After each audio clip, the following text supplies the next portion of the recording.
pocket, then I guess I'll just have to walk around my neighborhood. But I wanna be good so bad. I wanna be good so bad, so bad. Yeah, I wanna be good so bad. But bad desire is all I've ever had. And I wanna take a ride up in the sky and watch all of the aeroplanes just pass me by. And I wanna see a Learjet liner take a dive, just to show all of these people what it means to be alive. Okie doke. My name is Dana, and I'm an alcoholic and drug addict.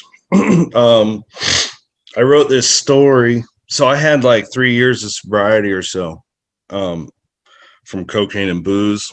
Was having a lot of success.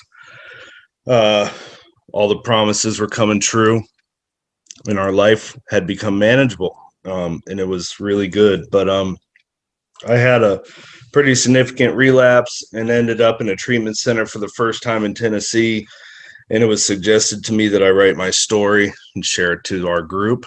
And it was a very healing moment for me. So I'm going to read you guys the same story that I wrote there.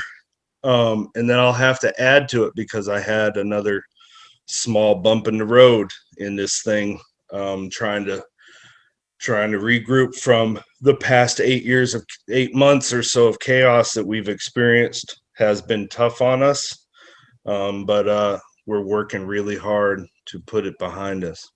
So I'll have to ad lib here at the end of this thing, but I'm going to read you what I originally wrote back in May of this year. My name is Dana Brown, and I'm an alcoholic. I refer to myself this way because I got sober in the rooms of AA in 2017. I was born in Erie, Pennsylvania, to a white woman and a black man in 1976. I'm sure that situation was tense, to say the least, but growing up, I was completely unaware of those sort of issues. I have a younger brother who is also alcoholic and is currently 2 years sober. Our mother left when I was 4 years old, and we were raised by our father. Dad thought that as long as he was taking care of the bills and going to work, that he could still play ball multiple times a week and go to bars afterwards all he wanted. She was neglected, and I do not resent her. After she left, he worked 2 jobs, played his baseball games, and he always took care of his responsibilities, and I never knew if there were any money problems. He did the best he could with what he had. He wasn't perfect, but he handled a very difficult situation better than I ever could have. And he was and still is my hero in many ways. I was a quiet kid. I was extremely intelligent and extremely self-conscious. On the outside, to most, I was a regular kid, but on the inside, I was terrified of almost anything. I was constantly worried about what people thought about me. I would rarely do things that would draw attention to me. I remember refusing to participate in Halloween because I felt so ridiculous in costume. I had very few friends, and I also refused advanced classes for the fear of being too different. Even at a very young age, I desperately wanted to belong, and I had no idea how. I remember when Dad got the job in North Carolina and thinking what a great opportunity this was to reinvent myself. Maybe I could go by my middle name. Maybe I could dress differently. I was a 4th grade kid talking about reinventing himself. As always, my anxieties crippled me, and nothing changed. And shortly after we got settled in Chapel Hill, my dad's girlfriend, Patty, moved in with us, and she eventually married my dad. And she was there for us the rest of her life in ways my mother just wasn't. We always had family vacations and whatnot, and I had an otherwise normal childhood. I just never felt comfortable with myself.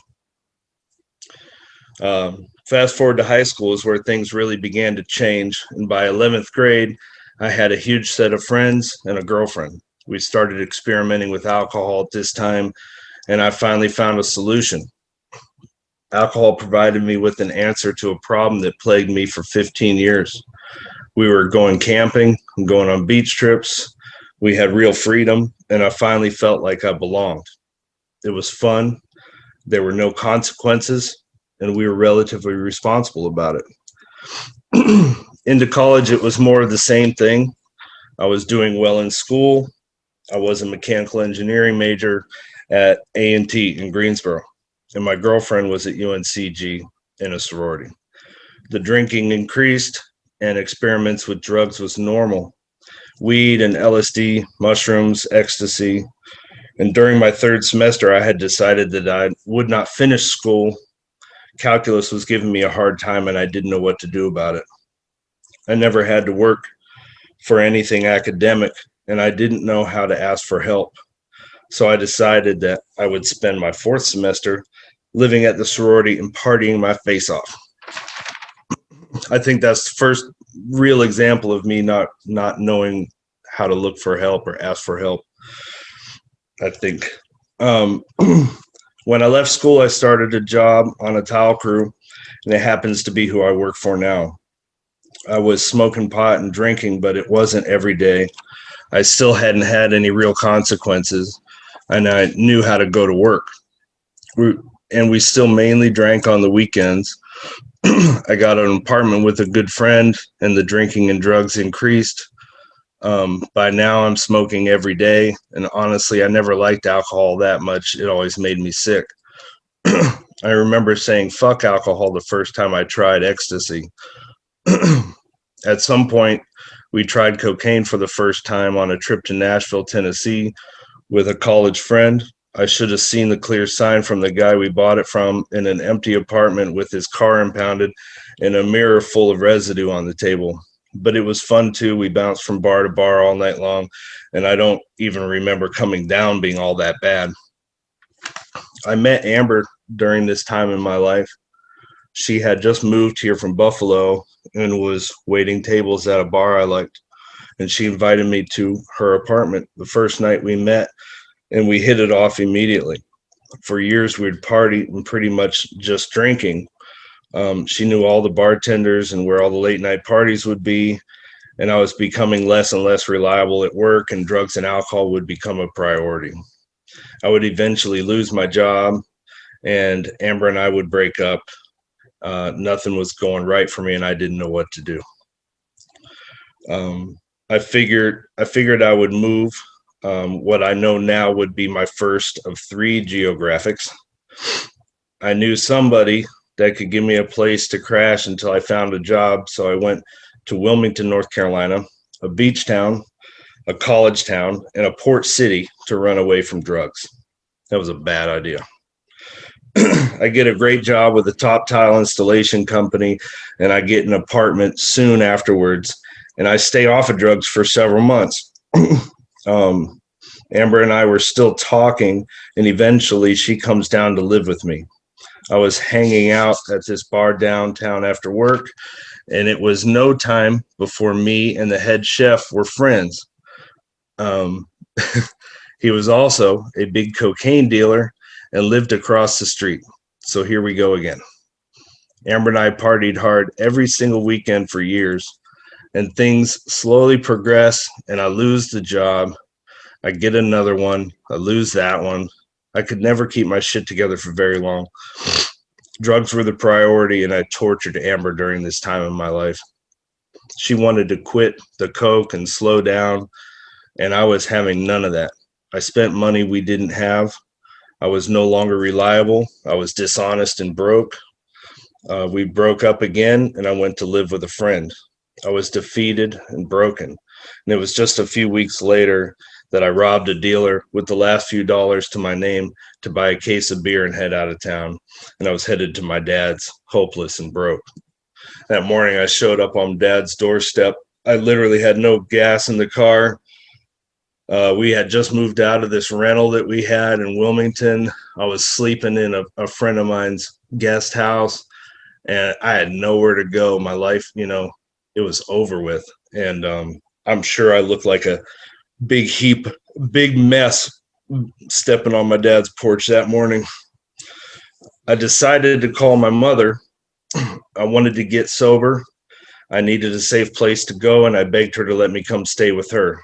This was going to be my second geographic. These things don't work, by the way. I thought once again, if I left, my problems would not come with me. I left Chapel Hill with a small pickup truck full of tools and headed to Erie, Pennsylvania, and I stayed sober for almost a year. I went to a few speaker meetings at the hospital. I never really knew what 12-step program was all about, so I didn't know what to look for. I didn't know what to do. I was scared of it.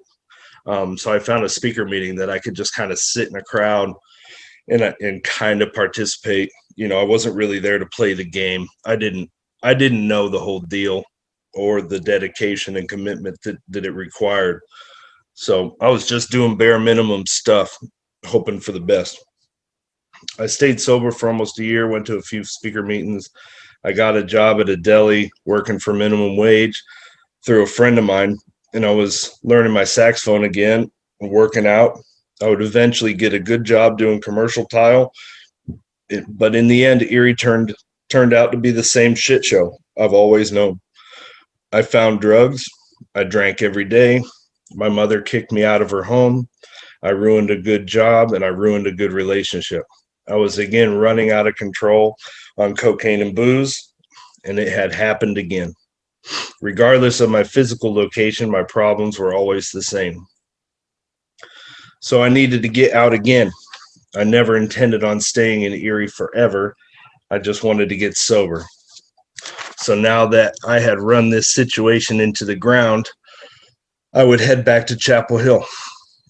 My dad had moved up to Erie to be close to his friends, and he still owned the house down in North Carolina. So my plan was to go work for my old boss and buy the place off of my dad.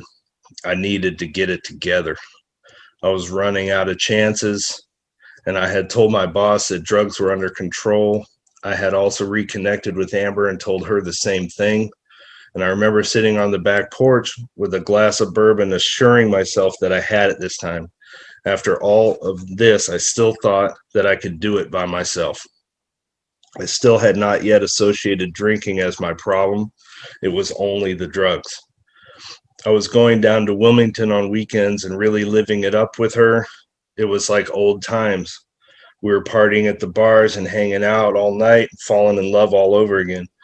And one night back in Chapel Hill, I was in a bar with a buddy having dinner, and the kid next to us was on the phone, and I overheard the phrase "re-up." I didn't even hesitate. I took my friend home and ran back to the bar, hoping he wasn't gone. And soon I was buying him shots, and soon enough we were blowing lines in my kitchen. I was off to the races again.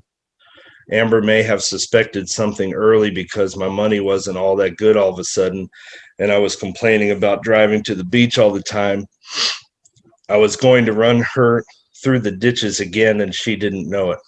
I was full of empty promises. I was full of false hope and no idea how to get the life I've always wanted. So Amber moves up to Chapel Hill to pursue a relationship with me. She, again, second time in her life, she leaves a good job for me. And again, she leaves all of her friends behind. For a second time, she has changed her entire life for me. It wasn't long before she caught me using drugs, and her bottom line was for me to see an addiction counselor or she would leave me forever. I wanted her in my life. I wanted a home. I wanted a family. So I did the work. I started seeing Linda Killian. It was the beginning of my recovery journey, the beginning of my surrender. I was seeing Linda once a week and going to regular AA meetings, but I was cherry picking the program. I did not dive into step work, and I did not get a sponsor. I would do the readings and gather my chips, but I would never share. My fear and anxieties were still getting the best of me. After we celebrated a year of sobriety, Amber and I got married. I was working more than ever and making a real name for myself. We were planning her dream wedding. Anything she wanted to make that dream a reality was my pleasure to do. She had already been through so much with me. I felt I owed her something big. So we planned this gigantic wedding in the historic district of downtown Wilmington. Almost 200 people would be there. It would be a proud moment. I had gotten some considerable time together.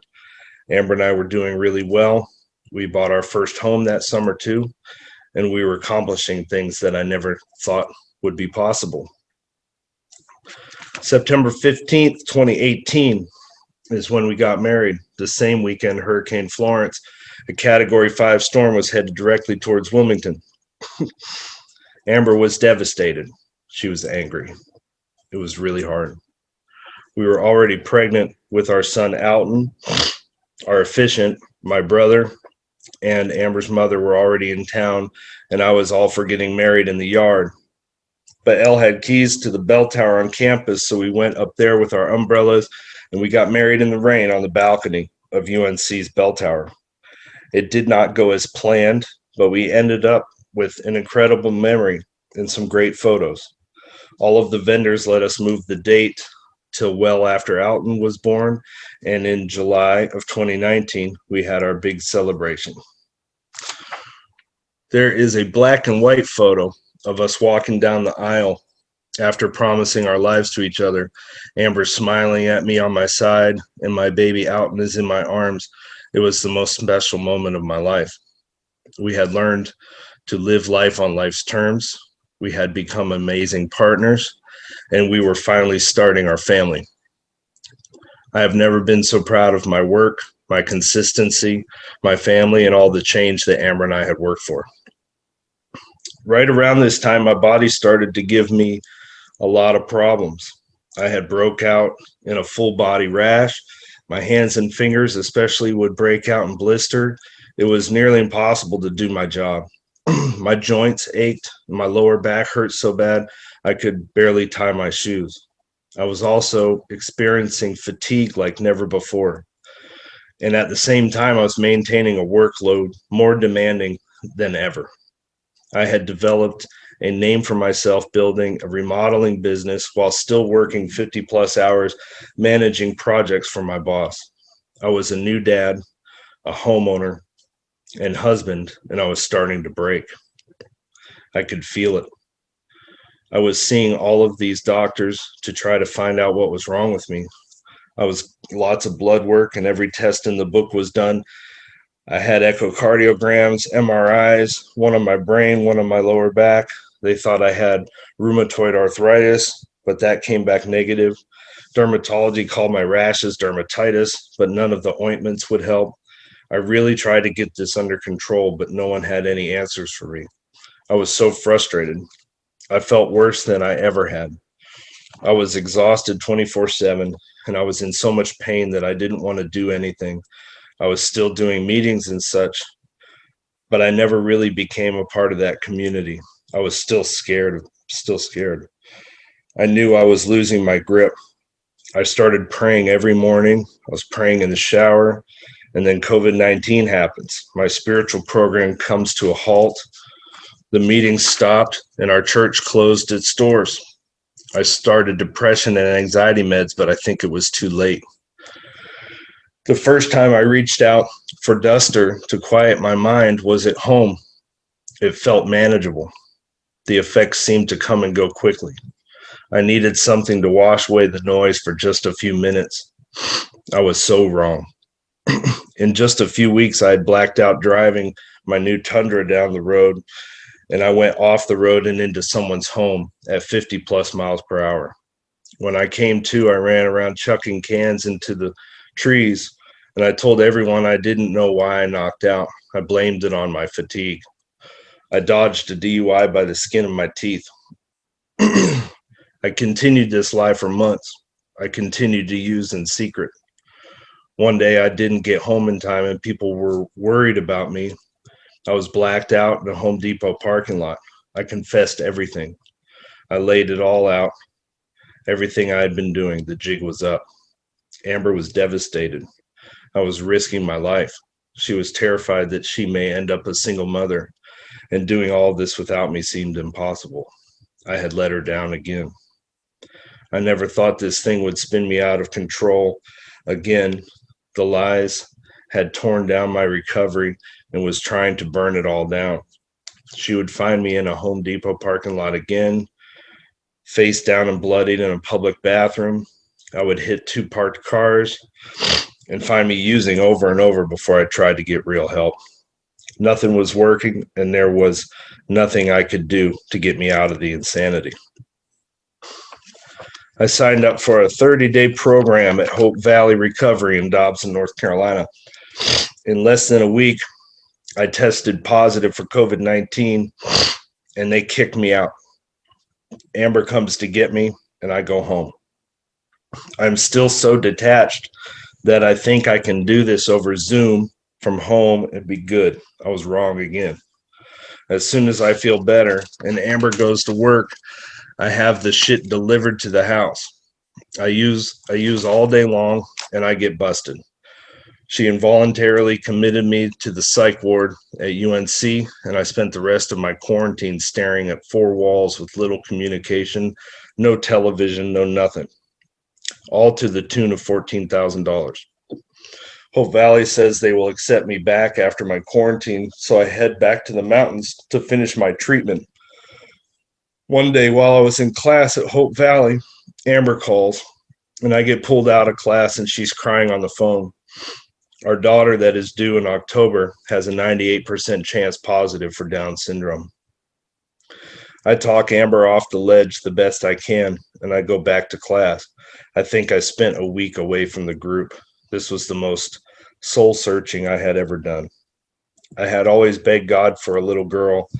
To hear that she is likely special needs was hard. I had relapsed. I had put my wife through fear like no other. I was away to try to get well, and she needed me. This really hurt. I cannot let her down again. I spend 2 more weeks there and finally get to go home. I had little to no counseling, just lecture after lecture and a pat on the back. I went back to my meetings and took a white chip. I thought maybe I had it, but the truth was I was so interrupted in a program that wasn't very good, I didn't have a chance. I think I got a week or so, then a weekly relapse cycle starts again. Amber kicks me out of the house. She takes the keys to my truck. She reports all of my cards stolen. She is desperately trying to save my life. And after a month of hell, I agreed to give treatment another shot. I ended up at English Mountain through a friend that is in the industry. It has been such a blessing so far. I'm lucky to be here.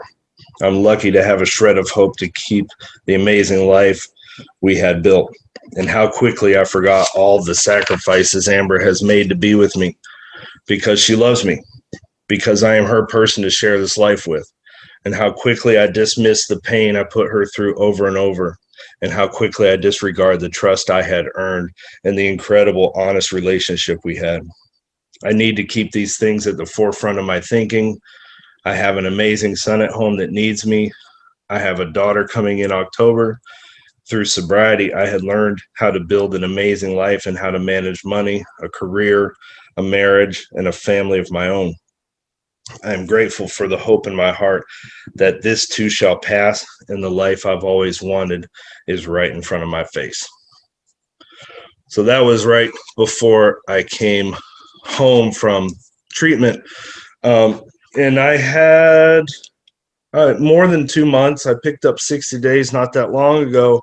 And what has happened here recently is so I have sleep apnea. So I'm trying to narrow down the things that created this problem to begin with. Like, how can we eliminate more problems so that Dana doesn't get, because it was that physical exhaustion and pain that I was in that eventually broke me.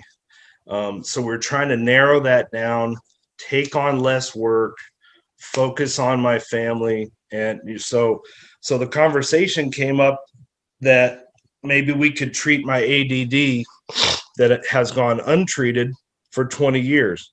And, the treatments for that recommended are mostly stimulants. So I talked to my primary care physician about it. If we could tackle my sleep apnea issue and the ADD simultaneously with a safe drug, then I'm willing to take the risk, right?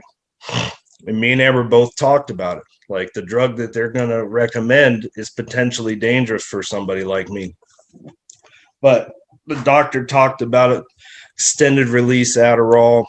We talked about the risks about it and decided that we would give it a try. And we would just keep our eyes on it. If I see any noticeable difference, we're going to raise our hands and, oh, Amber, put that picture of us in. But anyway, so I got on the Adderall. I went through the right channels. I talked to my primary care and then a psychiatrist. I was honest with the psychiatrist, and I told her all about my cocaine use and everything. And we went with an extended release, 10 milligram once a day Adderall. I had a good weekend with it. I will say that I felt good. Of course, I felt good.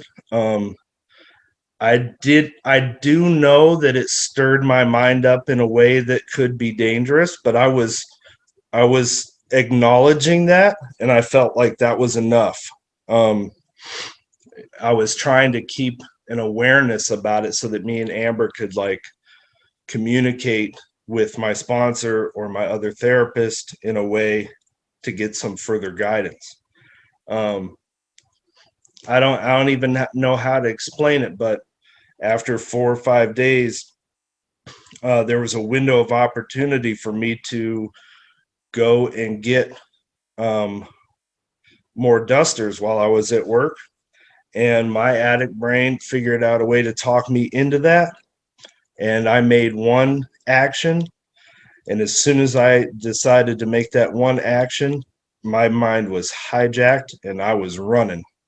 And I ducked and hid. I led my coworkers on a high-speed chase. They were trying to help me, and they were chasing me around neighborhoods, and I was trying to lose them. And I'm running 60, 65 miles an hour through these neighborhoods trying to get away. At that point, all that mattered was I wanted to do what I wanted to do, and I didn't need you stopping me doing it. And I don't even know what my intentions were. It was the most awful, dark place I've ever been. I ran and hid from people that were trying to help me. It's an incredible thing. I slept in a parking lot. I didn't come home for like 30 hours, and Amber had the whole police force looking for me. They finally found me a day later in the middle of the afternoon in a parking lot with the car running with like 30 cans of empty duster in the passenger seat. I'm lucky I didn't get a DUI. They took me to a mental institution instead of jail. I was not arrested. They gave me an evaluation. Amber came up and defended the fact that I'm not a violent person. And they let me go home. Amber has been so full of support and love towards me that it gives me so much hope, because I know how to get and maintain long-term sobriety. And I'm confident now that we made a mistake. We were on our way to getting some good time together. And me and her, we made a mistake and decided to put a narcotic in my body. And I'm never going to make that mistake again. I'm very fortunate that nothing in my life changed. We're gonna put some handcuffs on me and not give me as many liberties, but I'm still going to be able to attend my meetings and go to work, and that's all that really matters. In terms of sustaining our life, our financial life, how it stands today.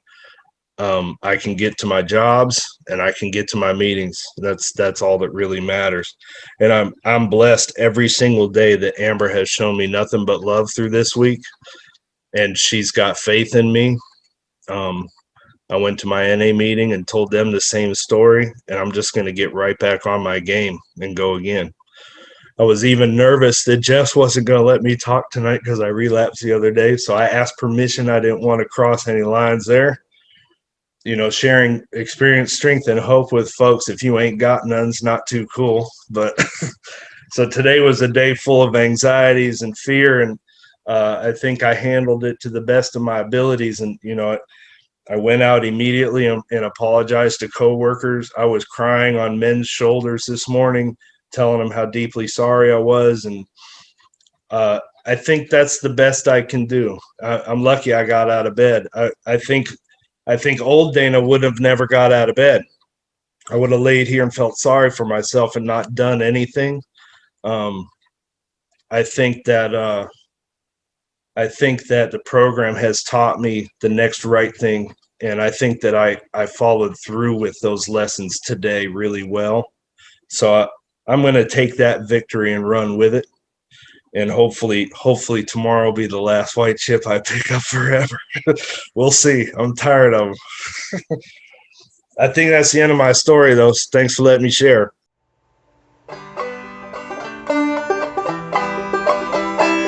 Wanna take a walk around the world. Wonder would it do me any good?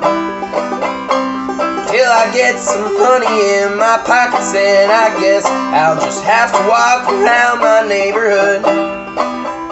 I wanna be good so bad.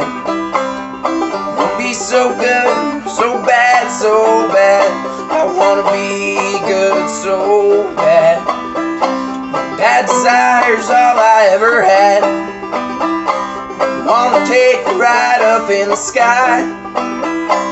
Watch as airplanes just pass me by. And I wanna see a Lear jetliner take a dive, just to show all of these people what it means to be alive. I wanna be good so bad. I wanna be so good, so bad, so bad. I wanna be good so bad. Bad desire's all I ever had.